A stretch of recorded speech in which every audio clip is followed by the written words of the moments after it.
Hey, Nate, it's time to catch up. How's it going, Mason? Welcome back. I hope your trip to Ireland was awesome. I'm looking forward to hearing little snippets of that today. Today, we are talking about a bunch of different interesting things. We're going to talk about a quick recap of our media literacy presentation at ASU GSV, the AI show.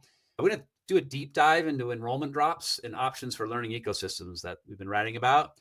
And then we're going to jump into my favorite topic right now is how do we rethink assessments and think about a national formative assessment concept that's being piloted by some states right now. All super important. We do some human-centered learnings from Ireland. We also talk about a new AI executive order and some potential changes to early education policy as well. We also talk about something called a media ecologist and super blooms. So stay tuned. It's going to be a great one.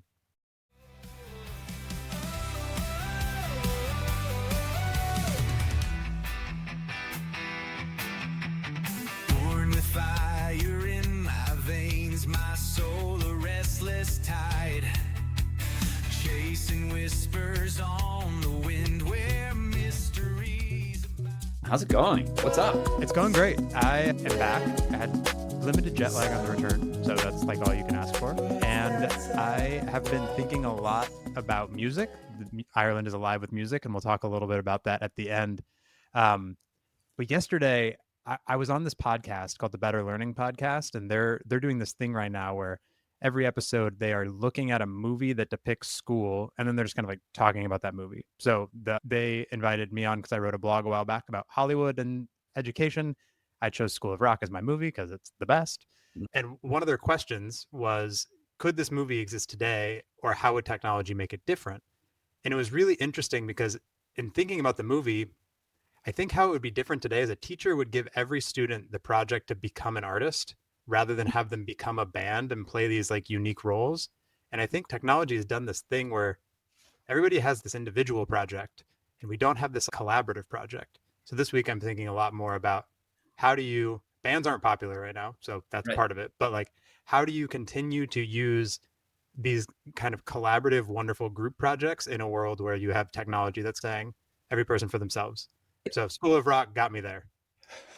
Well, okay, I have a serious thing to say about this, but I want to start with a not serious thing. Is that I at first thought you were going to say Ferris Bueller's Day Off, and then pivot to sort of the I think it's the Smoot-Hawley tariff line where he says anyone, and that actual clip has gone viral in the last 4 weeks because of the tariffs, and I think more people understand the concept of tariffs than before because of a very boring clip from a pretty awesome movie. So that's my not serious piece. My serious piece is that we kind of keep coming back to this idea of individual versus community and common good versus individual pursuit. And you brought it to the arts. And this question is that how do we continue to perpetuate things where people of all ages are collaborating and working together and towards a common goal? Because if we all become individualistic, there's a problem in the long term, right? And we've evolved as communal species, and so I appreciate your School of Rock example of how do we make sure that in the age of AI, where anyone can be an artist, there's still collaboration going on. Totally. Yeah, love it.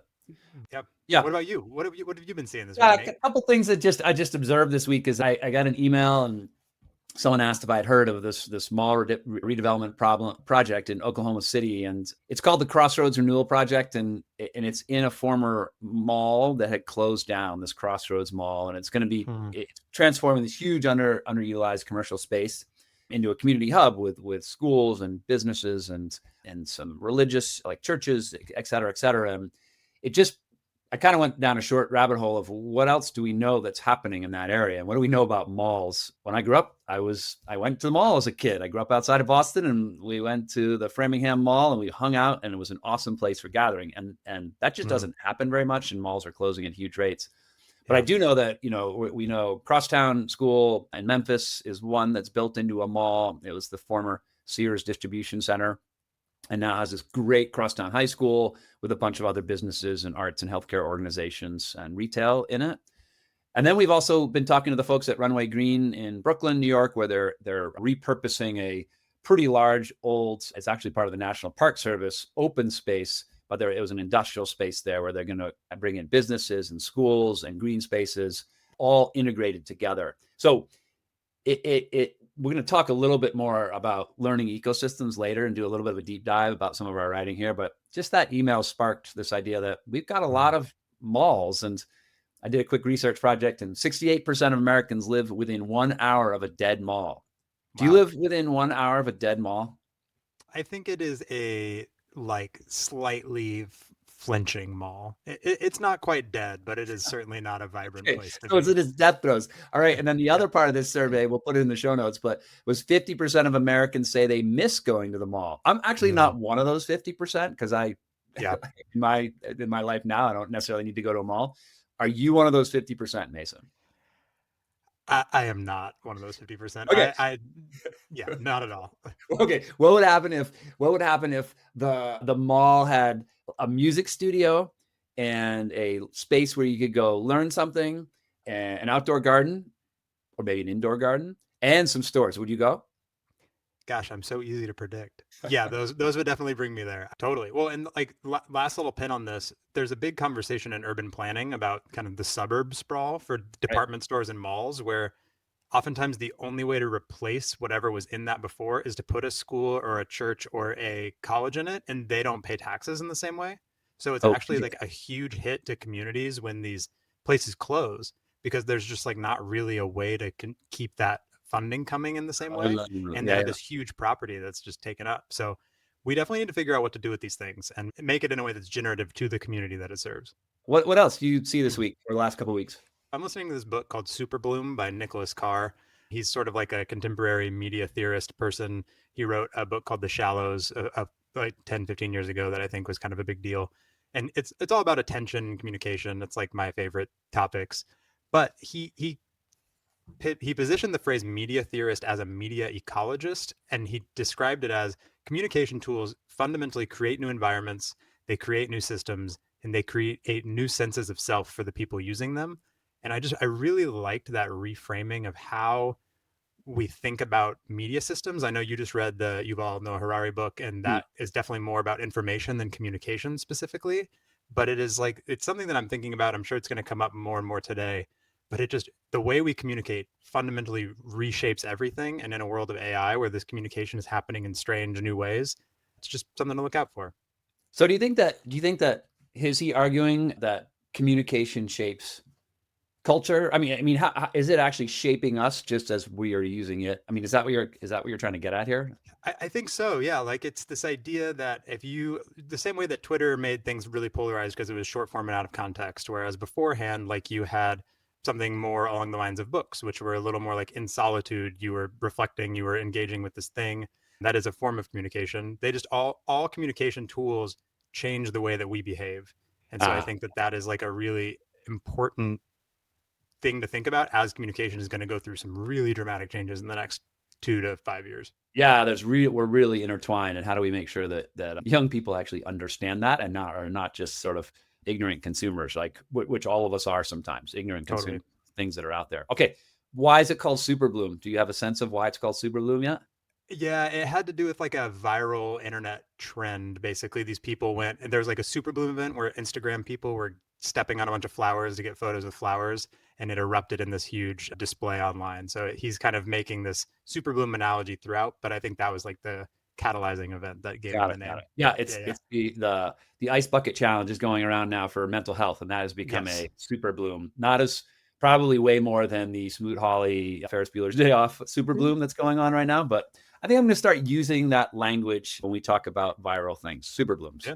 It's a really good word for it, and it's a wonderful kind of mental image if you let your mind go. So yeah. All right. Speaking of super blooms, here's my last one on observations this week. So I was at the ASU GSV and AI show Circus, which was amazing. Great people, great conversations, interesting technology companies, a lot of great district leaders. I felt like there's a lot more this year. Don't know if that's true. Maybe I just met a lot more that are doing really great work out there in the field. So there's a lot that went on there, and I'm working on a blog post on it. But the Reedy runs Ed3DAO, which does a lot of AI education work and emerging technology work for educators in the Ed3DAO organization. And so we did a presentation on media literacy, and it was sort of one of the only higher level presentations by higher level, I mean So many of the presentations in the AI show were very discreet about classroom tools and things that are Right. happening on the ground. And we sort of took this big step back and talked about media literacy. And I'm going to give you my 1 minute overview for our listeners, just to say, and we'll have a video up at some point, I think, of the whole presentation. But Okay. here's the data points: is that the News Literacy Project, great nonprofit thinking about this work, teens want more media literacy, and there's low level of trust in news. National Association of Media Literacy Educators has done research saying that very few schools are teaching media literacy. Fake news is 6 times more viral. And it's kind of like the negative news issue with humans, is like negative news propagates much faster than positive news. Yeah. It's always been that way with newspapers and even stories before that. So we have fake news generating 6 times more viral. There's increasing generation of AI content. And I think that's just going to grow and grow. We're increasing more and more information. Yeah.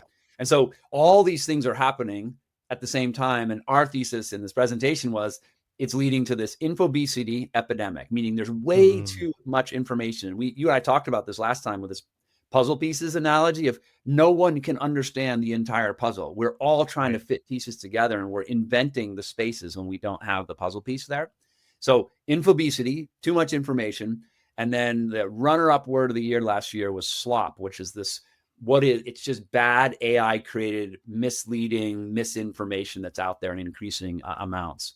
And so our thesis is media literacy is core to a highly functioning democracy, communities, social institutions, and we have to get better and better at this. And actually, as a country and in our education systems, we're actually not doing a good job at this. And so we created our own little campaign called Drop the Slop. We have a placeholder website for it, and we're going to try to figure out how to create a movement, momentum forward, so that we're all thinking about this way more as consumers of media. I love that. Drop the slop. Very catchy. It's the next Super Bloom. It is. We're hoping that it's the next Super Bloom. And Reedy did a great thing. The air show the AI show, we were only separated by cloth partitions between all the presentation rooms. And Reedy had the brilliant idea in the middle of the presentation that as we introduced Drop the Slop, she just did a countdown and had everybody shout at the top of their lungs, "Drop the slop," so that all the other presentations could hear it at the same time. So that was our seed for the Super Bloom. And so we're going to be working on that over the next month or two, and stay tuned. Maybe you can buy a t-shirt at some point that says Drop the Slop. That's incredible. I think that's a really nice transition into some of our deep dives for today. So this is the section where we talk about things that you should be keeping an eye on. And if you're not, we will be. So you can just come back in 2 weeks to hear more about it. So this one thing, America's Promise Alliance, a great organization that's a big coalition of a bunch of orgs, recently put out some research that really just backed up what you said. So I kind of wanted to start there. Like, they say that only 3 in 10 young people think that AI will improve their lives, which is a wild statistic. This is a survey sample of about 1,500 young people, but pretty widely spread out. And they talk about only 4 in 10 young people feel prepared for any kind of civic action.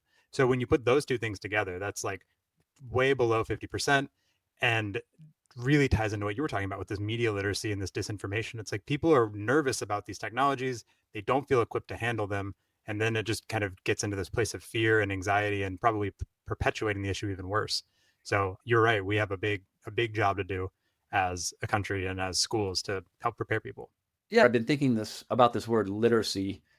Yeah. In K-12, we were often thinking about it as ELA, and ELA gets reported out for everything. And that's important. Kids need to know how to read, write, Sure. etc. Maybe the triumvirate is tech literacy, media literacy, civic literacy that then sits on top of your reading and writing, etc. But there's something about, we've got to broaden this definition to really hit on the issues that you said, is that people think, young people don't believe that it's going to make things better. They don't believe, they're not really prepared or engaged in civic to be able to participate civically. So we need a new push. We're going to go back to our Super Bloom, is that we need a Super Bloom around modern literacies, perhaps. For sure. Yeah, it feels like literacy is nothing more than the ability to engage with information, and in all of those subdomains. Like it is a thing that just needs to get slightly redefined such that it can encompass more of this new world that we live in, without putting any weights on what's the most important. Like, they're all important. But on the subject of AI, just something to watch. There's a draft that recently was published in the Washington Post about an executive order on AI and education. And there's just some really interesting stuff outlined in there, and I wanted to get your take on it, Nate. So this draft, it mentioned a couple of key things. One of them is seeking public-private partnerships with industry and academia and nonprofit groups to teach students foundational AI literacy and critical thinking skills. So hitting on what you were just talking about, but in the more narrow way. Two is coming up with federal grant funding to provide to teachers for actually incentivizing teacher training and evaluation on these AI skills. Three would be this new presidential AI challenge, which is a competition for students and educators to demonstrate their AI skills. And then the last one is creating new registered apprenticeships in AI related occupations. So it was a really interesting thing to look at because it's got so much going on that we kind of talk about all the time.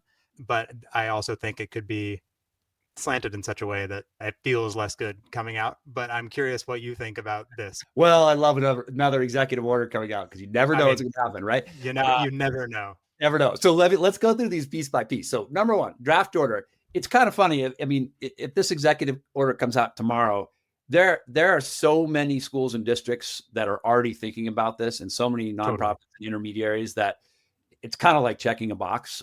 So this idea that everybody should go do it in an ever shrinking federal government is going to help move that forward. Right. I suspect that the ball is already rolling, and anybody that was involved in the Department of Ed doing this work is probably no longer employed. So I'm gonna put a X through the first one. The next one, I really like the federal grant funding. If there's federal grant funding available, fantastic. Right. We don't know what department is coming through, but training teachers on how to use AI, you bet. I mean, I think being able to use it well, I think you put in our Slack channel this morning about Tennessee adopted a platform statewide, and this is just going to happen across the country. I think I replied back is that every state's going to have a free and open available platform that is going to be used for teachers, and they're all going to just start using it. So grants for doing that, I'm going to give a check. Can I make a sound effect for that? It's going to be like bring or something like that. Oh, I don't know if I have a sound effect for that, but I can do placeholder drums. Okay, that's good. I'll do the X one next time. So, okay. Presidential AI challenge, competition for students and educators to demonstrate their AI skills. I'm going to kind of give that an X because, I mean, sure, it'll be fun. I'm just trying to imagine what that would look like. Is that you get to go use your AI in some way that is maybe if it's AI for purpose, I might move it back to a drum celebration. If it's just demonstrating your AI skills, not sure. Last one, super interested in this idea of registered apprenticeships. And I would say even more, not just registered apprenticeships, but internships, real world experiences. Totally. And I was thinking about, you've done a bunch of work on the new iteration of the CTE sectors with the tech overlay and the marketing and entrepreneurship. It feels like that fits really nicely into that. In that technology part is that almost every occupation is going to be hit or impacted by AI. So it's really an overlay, and how do we embed this deeply into the CTE world is going to be really important. So I think I've got 2 ants and 2. Perfect. Nice. Excellent. We'll get our timing better. The timing's hard. There's a click in there. What's your thought? Do you agree with my 2 and 2 ratings or not? I think I do. I mean, the first one I feel like is a little bit of an administration trying to take credit for something underway, as you said. So like, while I agree that this is an important thing, it being included in here feels a little bit less like a catalyst for change and more just like a box, as you said. Presidential AI challenge, I think is like, yeah, it could be interesting. We talk a lot about experiences, like having valuable experiences. And if there was some way to like credit this as a valuable experience for young people and have some sort of mentor system in there so it actually expands students' networks as they're working on this, I would probably be more inclined to give it a checkbox. Right now, it feels like it's going to be really strange to implement, and there's just no details about what it actually means. So right. I'm in support of your ranking of these for sure. But no, just keep an eye out. You never know when these things are going to happen or if they're going to happen, but there is some stirring, and it's kind of it's an interesting one to keep an eye on for sure. So yeah, and I just think it's all, I mean, the use of AI in schools as an efficiency tool, which we've talked about, is going to happen in the next 12 to 24 months in almost every district in the country. It is going to emerge like a Google Classroom type tool where everybody has something they're using. The innovative uses of AI to really shift how we do teaching and learning and move to sort of H3 or third horizon work or next horizon work, I think that's going to be much more rare. And figuring out how to incentivize that, I think, is going to be important. So totally. Strongly agree. All right, Nate, what are you diving deep on? All right, so I'm thinking a lot about this enrollment issue in the public sector, and the 74 million had a great article on, I thought, a great article on LA Unified and enrollment drops, and just to give you a sense, our listeners a sense of numbers, because it's pretty interesting. Is since the pandemic, LA Unified has lost more than 70,000 students. Enrollment's at 408,000 from a peak of almost 750,000 in 2002. Right. So Wow. 23 years, a decline of 350,000 students. That's a significant drop. So, and that, what does that play out in the school world? The district has 456 zoned elementary schools, and 56 have seen rosters fall by 70% or more. And Mm, so from a school leader perspective or district leader, this is a hard situation. The school board's going to totally. struggle with it. No one likes school closures because they're so directly connected to neighborhoods. So it made me think a little bit about two things. One is I want to make sure we understand why. I think my basic understanding of it is we have these big demographic shifts happening across the country with falling birth rates, and that's going to hit us for the next 30 years. Certain areas, and perhaps LA is one of these areas, housing prices, cost of living has pushed people out, right? Right. School choice is in some areas, whether it's charters or ESAs, are playing some role. Pandemic, we know, has pushed kids away, pushed young people away, and maybe more into work environments where they're making money, they see more relevance. And then certainly mental health, right? Like what keeps students away from schools. And so all these factors are really complicated. And so, but it did make me, we wrote about learning ecosystems last week as part of our larger framework. Is one of the most, an important piece is that you can have a set of outcomes, you have a clear community why, you have a learning model, we have some signals to demonstrate to the world what a student knows and is able to do. But also, like, we need to rethink about what that learning ecosystem looks like. And you and I have pushed this open walled, how do we expand the definition of school? So I wanted to just share a few different examples of how LA Unified could think about this. And I'm sure they're thinking about it, but I'm going to give my 2 cents if anyone's listening from LA. It. So one is co-location. So we talked a little bit about malls in the beginning, but there's no difference between, say, the mall location that has empty facilities and the school building that has empty facilities in terms of a facility that is useful for the community in some way. So can we have this co-location of various businesses? If the school is only 50% full, can you, with appropriate security and safety, have half the school that has businesses co-located? And there's some great examples of that. We know our friends down in Roscoe at Roscoe Unified in Texas, Collegiate Education, they have a vet business right in the actual school building, which then they get discounted rent or whatever the case may be. But the vet business has to then provide internships for the students. So can we have co-location? The second thing I was thinking about was, can we make these into true community education centers? We know adults need to continue learning. We know in the AI generation, they need to really think about how are you reskilling and upskilling. And so there's plenty of examples of this. We'll throw 2 out from some of our friends that we're aware of. Launchpad with the Cajon Valley School District. It's located in a middle school, and it's in partnership with the San Diego Workforce Partnership, but it's a student and parent resource center. So parents can get upskilled there. So it's really interesting district work in partnership with upskilling and using an existing facility. And then the last one I would say, so we have co-location, community education centers, and then homeschool partnerships. We know that, there's a couple million kids in the United States that are homeschooled, and maybe with ESAs, there's going to be even more students that are pulling out of the system. How do the districts embrace that? We talked a little bit about fee for service before, and I think we need to continue to think about what can these facilities be, and maybe a fee for service that have space. And so Da Vinci Connect in the LA area, Charter School Network, they launched an empty elementary school to serve as a hub for homeschool families. Snoqualmie School District up in Washington has a long-running parent partnership program where homeschool students can come in during the school day to get some services, some classes, et cetera, in a more social setting. So, and I'm sure there's hundreds of other examples, but I just think that when we see dropping numbers of students, thus facilities, consolidation and closure certainly is going to be the first choice for a lot of schools, boards, and superintendents, because it's just financially, it might be the right choice. But I do think we need to look at these other options. So what are your thoughts on that? I definitely agree. I mean, this ties in a lot with our last couple of weeks of conversation around abundance and rethinking things through that lens rather than a scarcity lens. I think the thing I've always been a little bit shocked by is we have this problem similar to the malls where there's businesses everywhere, like downtown Seattle, which is just outside my door, like tons of office space in their buildings that is vacant. And like those are perfect places for micro schools. It's like an interfacing with real world learning all the time. It's an interface with new mentors. We have this super strange problem where we have kind of a huge increase of vacancies of communal spaces, and we have a desire for more communal spaces. And it's like, Right. why aren't we just filling them? And so there's something there that I'm sure is beyond my comprehension level, probably plumbing, but like I'm not sure exactly why, but I think you're onto something here for sure.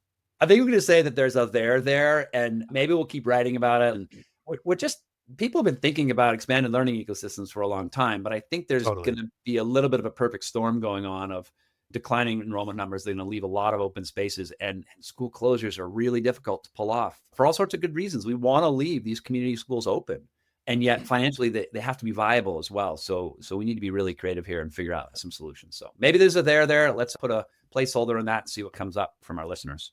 Well, and I think the one thing that maybe you mentioned but maybe didn't is like the rise of potentially virtual schools. Like there's a potential for just all of schooling to go online to the degree that then suddenly you need these in-person places. And if you've already started thinking about how to create the infrastructure for third spaces or these social gathering places, that becomes a much easier problem to solve than if that becomes the problem in 7 years, if the metaverse ever happens for real. And these people, they're at home in their metaverse and like, we need to get outside, but all the schools are closed, all the malls are closed. Where are they going to go? I don't know. It's a problem we should solve now rather than be reactive in 10 years for sure. Meta would be super happy if the metaverse took off, because their bet did not work. And no, it did not. Despite the name change. Hey, you've used third spaces a few times in this pod. Are you hearing, is that a language that you're hearing out in the universe, in your world? Yeah, it is. So I think third spaces are really this kind of coffee shop, library, park, mall concept where it's like a place where you can go. It's kind of, it's the reason it's called the third space is it's between home and work. It's like the third space. It's how else do you go be in the world with people? It's a part of this larger, I guess, term social infrastructure. For example, a library is a hub, and schools are a hub of physical infrastructure. Oftentimes in rural communities, they're broadband centers, they're centers for knowledge and information. Bus routes often are based around those.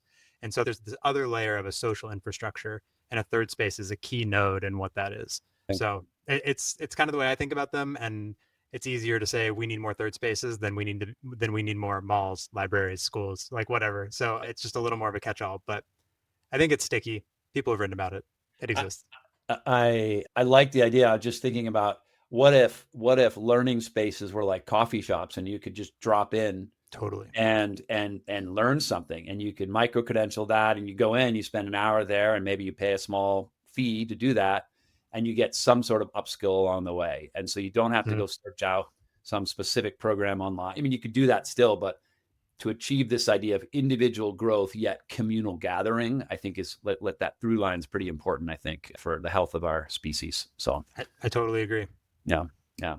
Here's the other thing I'm diving into is in thinking about, and this is a little bit of a through line from past pods that we did, is this idea of assessment. And so a couple things from a news standpoint that we need to pay attention to is we know that through sort of the federal size reduction and Department of Ed, is that a lot of services are being cut. And NAEPS, which is the National Assessment for Educational Progress, which is the nation's report card. And I want to put a quick pause here to say that we're one of the very few countries that does this as not comprehensive, meaning most countries give a national assessment, everybody takes it. The United States gives the NAEP, which is a subsampling of the students in the United States. And then every state is required to give some sort of standardized end-of-year test that is then satisfying a federal government requirement for high-stakes testing and making sure that they understand where kids are on grade level. So that's the context. So it appears that the National Assessment Governing Board has announced that after 2026, NAEP will no longer be administered. And so that's really, really important. So when that happens, we no longer will have a way to look at state by state comparisons, because every state will have its own assessment and they won't be referenced to one another. So that to me is challenging. I actually think we should have a national assessment. I'm going to talk about what I think it should look like, but I think we need a national assessment to actually understand where we need to put resources the most, right? And everybody's different. If we have 50 different versions of it, which is kind of what we have now, with the exception of the NAEP, we're going to have a challenge in really understanding the data. So I'm a big proponent that we need to continue some sort of NAEP type assessment. The solution, I'm not sure, is very clear. I think right now you have state administered assessments, you have locally administered assessments, you have this NAEP that shows up every once in a while, and then all sorts of other things, ACT, SAT. I'm really interested in what Montana has experimented with, these 3-year assessments, where they essentially have said, instead of doing our end of year high stakes assessment as per required by feds, we're going to ask for a waiver, which they've done over the last couple of years, to do a 3-year assessment, which just means formative assessment throughout the year. So periodic formative assessment, that the results come back really quickly and can inform student learning and growth, but at the same time can still be used for normed grade level sort of performance evaluation. And I think, to me, like, that's the solution. And what I'd like to see is a model like MAST up in the Montana to just be a national model. That would reduce a lot of the testing pressure. It would take care of this NAEP issue, that disappears. Maybe, because the feds, I don't think, are going to force this, maybe the goal would be to have consortiums of states band together and do this and say, hey, there's 10 states, we're going to join together and do this on our own. We're all going to administer the same 3-year assessment. So there you go. There's my pitch to those who control assessment in various states. We've got to do this well, and we've got to eliminate the burden of end of the year testing on schools, districts, and young people and teachers. Yeah, I think that's super important. And I think I learned from you last episode or 2 episodes ago about that delay in receiving test results, and that has made me mad ever since. So I like that this solution is a suggestion against that. And I don't want to make you mad, Mason. No, I think it's important, though. It's okay. It's good to get mad sometimes. Yeah, no. It's motivated. We should be asking, every single parent should be asking the same question. And I do think that there's a solution for this. And I do think it's probably in state collaborations as the Fed reduces their role. And we've got some good models. Montana's a good model for this right now. It's not perfect, but boy, it's looking for an innovative solution to better help young people. So, and that's what we're all about. That's what we're all about. So, all right, that's kind of my deep dive. What's your deep dive for this episode?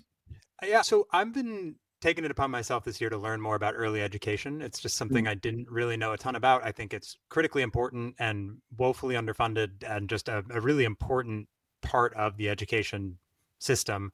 And it's one of those things that the United States doesn't really have a great solution for, and many other countries have a pretty good one. And it's kind of like, how are we one of the most developed nations in the world without having this key thing?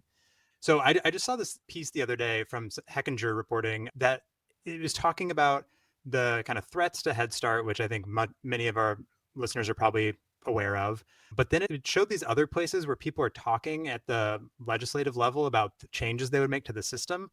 And I just it really caught me off guard. I wasn't sure what I was expecting, but it was not giving more money. It was really kind of twisting the rules to make sure that you can make it easier to get people in the classroom with students. So these are a couple of the things that I saw different states positing. So one is trying to make it so states can set the rules for all the municipalities about who can teach pre-K.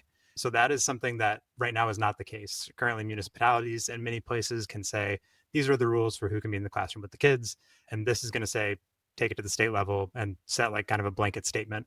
That I think Indiana in particular is one state that was talking about doing this. Additionally, they're talking about reducing the working age to 16 for people who are being able to be like an early ed teacher.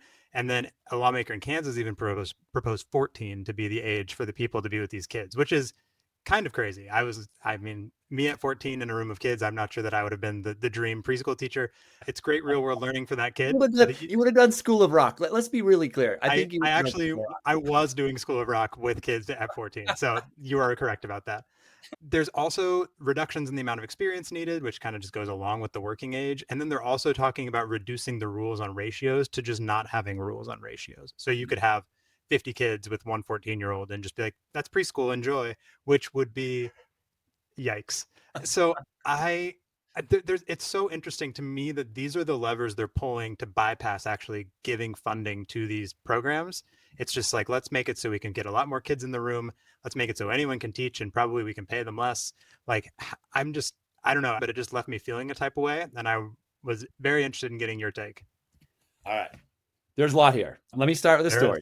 So when I was running a school there we had pre-K, and what I learned about early childhood in Wyoming, at least where I'm at, is that the regulations for early childhood are significantly more for the regulations of K-12. And here, the specific example that we ran into was that we had in the elementary school small kitchens, there were dishwashers. And we're like, we'll just get the same dishwasher for the early childhood. But in the early childhood centers, there's rules. You have to have a certain high temperature dishwasher that is written into the state statute or whatever is governing it. I told you the obstacle was plumbing. I told you Right. not long ago. And there's something specific about like the food trap. And there are so many rules that our leaders of our early childhood program had to adhere to that the K-12 did not have to adhere to. So that's my story, is that I think it's an overregulated industry.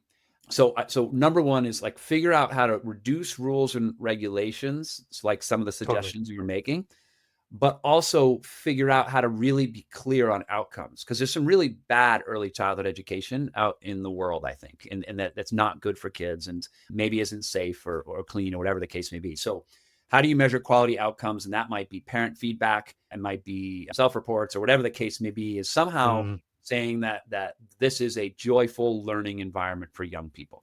And it's not just, a place where parents come and drop their kids because they have to go to work, which a lot of parents do. So reduce rules and regulations, maybe increase the expectations for outcomes. I do think that there's an opportunity. The age limit's interesting because, many young people in this country babysit, right? That's one of their first jobs. And it's younger than age 14. And it's a really good job because it actually teaches you responsibility for a human being. And so I don't think it's a huge leap to go to being a paraprofessional support in a pre-K classroom or an early childhood classroom. I would never, ever subject one individual to 50 3 and 4-year-olds. That was a hypothetical. They were not, no states were saying I know 50 to 1.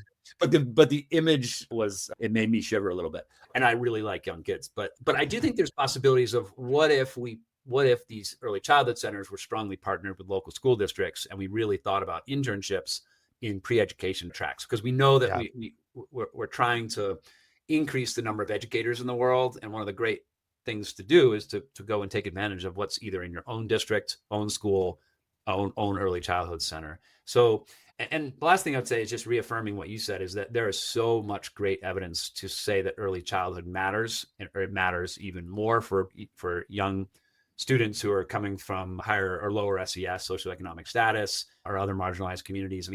There's so much evidence that says this is important and this can help. So whatever we can do to make sure there's more access rather than less access, I guess I'm in support of, as long as it's quality. Yeah, no, I agree. I think that part of anecdotally, a lot of what I've heard from early ed teachers is just that it's a really unsustainable role due to pay and due to so many things. Part of the kind of bafflement was looking at this and just being like, oh, they're not fixing any of those challenges. They're just changing who gets in the door. So it's the challenges persist and they're just putting it on someone else, which I'm not surprised, but also it is something that we're just going to keep an eye on. I think this is a really important conversation. And just if what we're concerned about is our nation thriving, early ed is a really good place to put funding and resources, because that is, as you've said, just so evidence-backed in a way that many things are not. Yeah, and just pitching, the nervousness of Head Start around the country right now is real.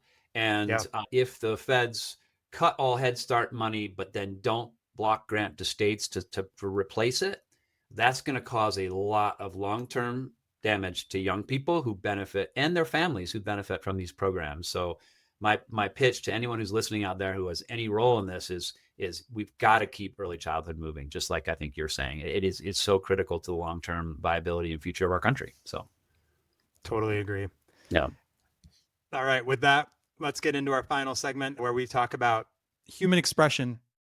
Talk about Ireland, because we've been talking about Ireland. Our podcast talk about Ireland for you to tell me about Ireland. Yeah. So what do you got for me? Last week I was in Ireland, went to Belfast, Dublin, and Galway, and we rented a car, so we did a lot of driving. Can attest, the roads in America feel much safer to drive on than the roads in Ireland. They build those roads very narrowly, and on both sides of you are walls of grass. And you're like, I didn't even know grass could do that. And you're driving on the other side of the road too, correct or not? And you're driving on the other side of the road. Yep. And so they were a lot of fun, but also a little hazardous. We saw a lot of incredible things. The Giant's Causeway, if you've never seen it, I saw your photos. It was amazing. Yeah, it's spectacular. It looks like you built it in Minecraft. It's like pixel blocks stacked, but it's a rock formation on the coast. from a volcano. I wonder. So a couple things that struck me when I was there. I heard this thing from somebody about how much poetry is in K-12 education in Ireland. And I was like, I love poetry. I was really struck by that. I was like, yeah, poetry should be in more places and taught in new and exciting ways. If when you go to Ireland, they wear poetry very proudly on their sleeve. There's plaques everywhere. They've created, or they are home to many of the best like longtime poets between like W.B. Yeats. You've got C.S. Lewis from over there, who's kind of a poet. You've got Lewis MacNeice. You have Seamus Heaney. You have a ton of really important poets. But within their leave certification test to graduate from high school, this is the only fact I was able to actually find on the required poetry component. You have to know 8 poets intimately and then are tested on 4 of them. And so they really perpetuate this like kind of national pride of poetry. That's And interesting. to tie it back to the opening where I was talking about the way in which communication shapes culture, I really do think that when you are there, you can tell that poetry is a part of the culture when you're talking with people. The pace of speaking, the pace of life, the way that they phrase things, there's like kind of this aura of mystery in everything they're saying in a way that's like really enticing. And they're just incredibly great storytellers over in Ireland. So Right. I was thinking a lot about how poetry has shaped that culture as a communication tool, and I love it. So more poetry all the time. I know that we're still working on getting you to be a huge poetry fan, but by the time that catching up comes to a close as a show, we'll get you there. Okay. So I am working on it and I do appreciate it. And I try to be a learner. It's interesting that just this idea of how media and something like poetry can drive a culture of a country. And absolutely. I don't have an answer right now. Well, I have an inverse answer, which is my next point on Ireland. So when I was, this is a way that I think America is preventing culture from blooming here in the same way that it is in Ireland. So if anybody's been in European countries, live music is a lovely thing. It kind of blossoms up, whether it be the COVID era videos of like the people in Spain playing on their balcony and someone comes out and joins them, or like dancing in the streets or all these fun things. It just feels looser. And in Ireland, we were sitting in a pub, and it was a Monday night, and in the corner there was a booth that had a reserved 8:30 p.m. sign, and I was like, okay, cool. So around 8:30, a guy shows up with a guitar. Around 9, another guy shows up with a guitar. They're just like crushing Guinness the whole time, just kind of like chatting. And then they eventually take the guitars out and start playing. Nobody in the bar stops talking. They're all watching like their football, and just kind of cheering. But if you are within feet of this booth, you start to just hear these people playing beautiful music. And over the course of the night, more people just showed up and they all just joined around this circular booth, and they just were playing. They were fully unmiked. Nobody clapped. It was literally just like corner ambiance at this bar. Right. And my buddy who I went with, he's in the recording industry, and we were just talking like, this would just never happen in America. They would find a way to charge for this. They would find a way to put it on a stage. It would be some part of like a bill. Love and just the free kind of giving nature of that art expression to me is a really wonderful thing that I wish that we had more of here. So I think that is also shaping their culture in some way. It's just music as community rather than music as performance, Totally. which goes back to maybe that needs to be part of our coffee shop / learning center / Totally pub does. / just music as community. I mean, these are the things that bring people together. So there's a store here in town that has a guitar on the wall, and if you play a song on the guitar, you get 10% off your purchase. Is that the Americanized version of that? That is the Americanized version. That is the free art capitalism edition, and I'm totally here for that. That is absolutely better than the alternative, which is nothing. Right. All right.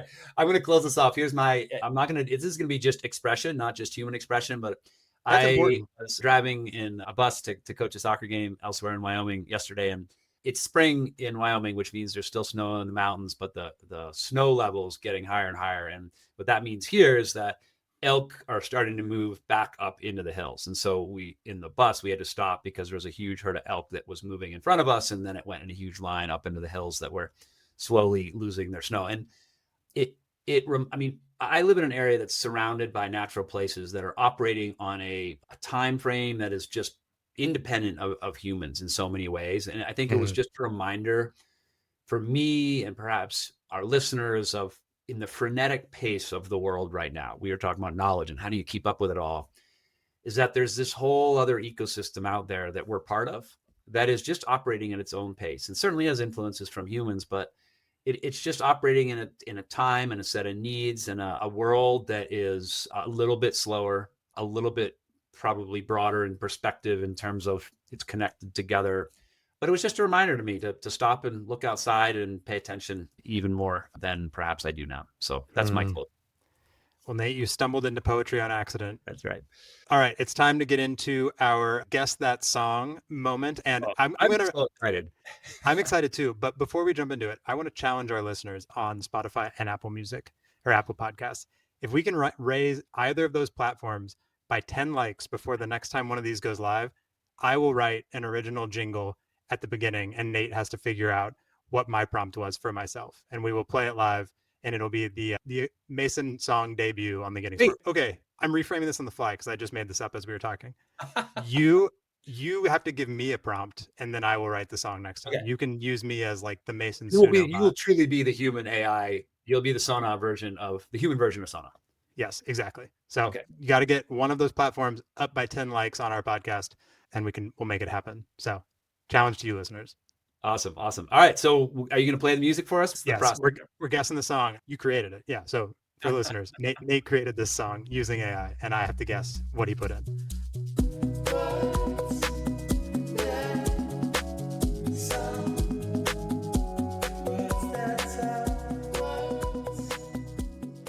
All right, here we go.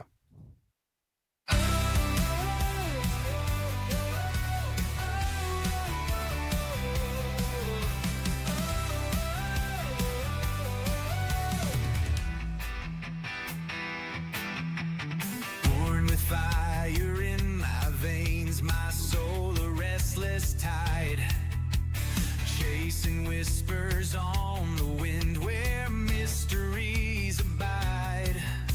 A rebel heart with dreams untamed, I never learned to crawl. Life's a school with no more rules, I'm dancing through it all. Take me down this winding road where echoes turn to flame, with lessons carved into my heart, I'll never be the same. Knowledge burns like wildfire. All right, you call it. Lessons carved into my heart, you'll never be the same. I mean, come on. I like the line, I never learned to crawl. Bots do not have to crawl the same way we do. They don't have to at all. No. What's my influence? It sounds like you were listening on the bus back when you were encountering the elk herd. You were ripping Eye of the Tiger and Life is a Highway by Rascal Flatts, and they made this little amalgamation.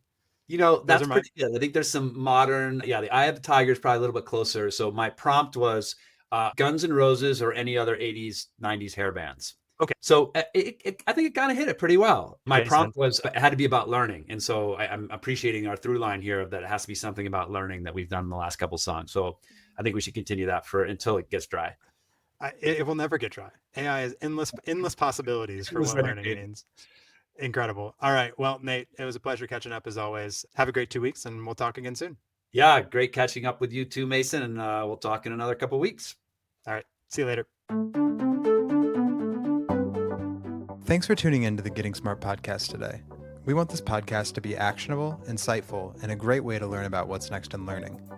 In order to stay on the cutting edge, we need people in the field to tell us what they're hearing, what they're wanting, and what they're needing to learn more about. Got a topic or a guest in mind? Send your recommendations to me, Mason at gettingsmart.com. And if you like what you're hearing, don't forget to leave a review in Apple Podcasts or subscribe wherever you listen. Feel free to share the podcast on social media using the hashtag GSPodcasts. Thanks so much.